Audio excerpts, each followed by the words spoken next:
When this Mercer County man is in his garage workshop, he's not just carving wood. He says he's making medicine. I come in there with a very clear mind, and I get very excited. Fred Nez Keams is focused on his strong spiritual beliefs as he makes flutes like the ones he heard as a child growing up in the Navajo Nation of New Mexico. He believes the music that comes from these sticks of cedar has healing power. It actually helps others out there when they hear it. So, like when somebody's like in depression, or feeling sad or hurting, all my mind, body, and soul goes into making it. Fred never made a flute until after he and his wife moved to Kentucky in 2010 to be closer to her family. He suddenly had more time on his hands and was inspired to develop a craft related to his heritage. One of his first flutes was made from a PVC pipe.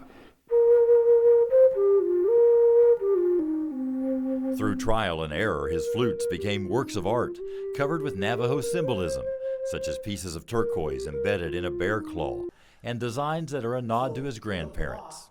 They have their hair tied up in a bun, and they actually use a white leather. Fred doesn't drill the holes in his flutes, he burns them in, another traditional practice, and the size of the holes determines how they're tuned. Once you make the hole too big, you can't go back. Flute making has taken Fred a lot of places, speaking and playing for school and church groups, and at craft shows and festivals.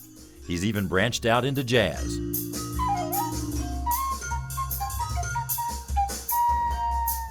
In 2022, he was commissioned by the Kentucky Arts Council to make flutes to be given to the recipients of the Governor's Awards in the Arts.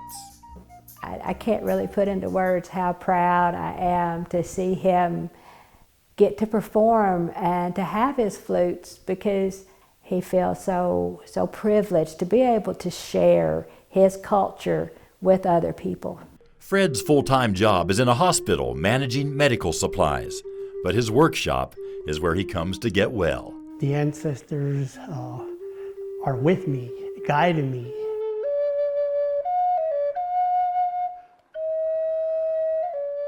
In Mercer County, Marvin Bartlett with the Spirit of the Bluegrass.